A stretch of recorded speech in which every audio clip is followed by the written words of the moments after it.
I'm Jessica, I'm 18 years old. I've got nowhere to live, I've been kicked out.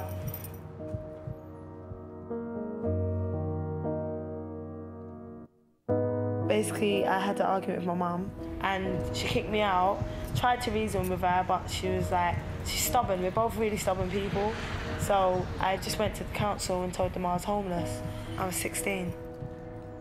They put me through to a woman and she wasn't nice at all. Like, I know she was doing her job, and I know, I realise now, but at the time obviously I didn't know. Because like I say, a lot of people think it's cool to live in a hostel. They just want to live in a hostel with their friends. So I think they might have thought I was in one of them situations and just tried to make me give up, really, but I didn't.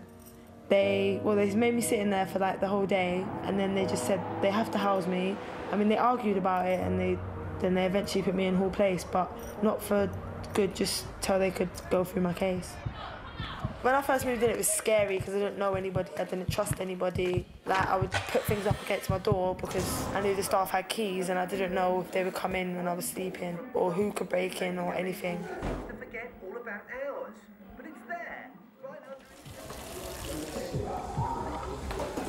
Like, you had shared kitchens and shared bathrooms, but the kitchens, I mean, they had cleaners, but visitors would do things during the day, so come night time you couldn't really eat because they only cleaned in the morning. You can't really decorate, you can't really put things up, you can't change your locks. And they had no heat appliances, rules, no heat. So what about my hair straighteners? Like, sorry, it's not a big deal, yeah, but when you don't have anywhere else to go, you expect to be able to feel comfortable where you're staying. And loud music, people running up and down, and like fights and arguments as well. Yeah, it was just a bit wild.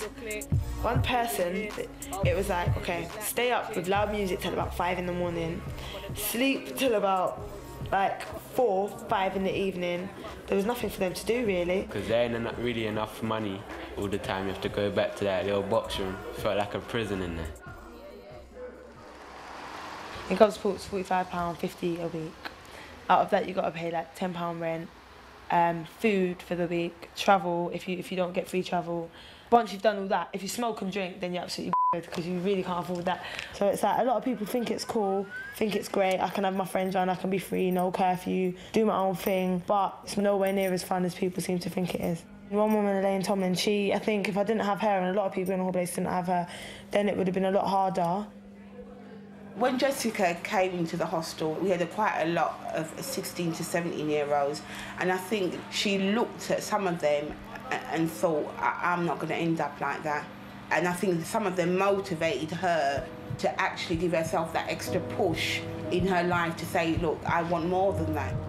I just kept myself to myself and then went to college in September as well, and that took my mind off of all place and things around, all the negative things. It just got me occupied and stuff. I just about passed my course last year, the way I was constantly upset and the things I was going through, so hopefully I can put my head down this year. I know I'm a strong person, I know like what I'm capable of doing, like I just know I can get through anything, trust me, I know I can. My advice to people that are thinking of leaving home is, if you've got the time or opportunity to plan your move, then plan it, make sure you're ready, make sure it's the right decision, because if you jump into the deep end you can end up in my situation, and take that from me, that's the last place you want to be.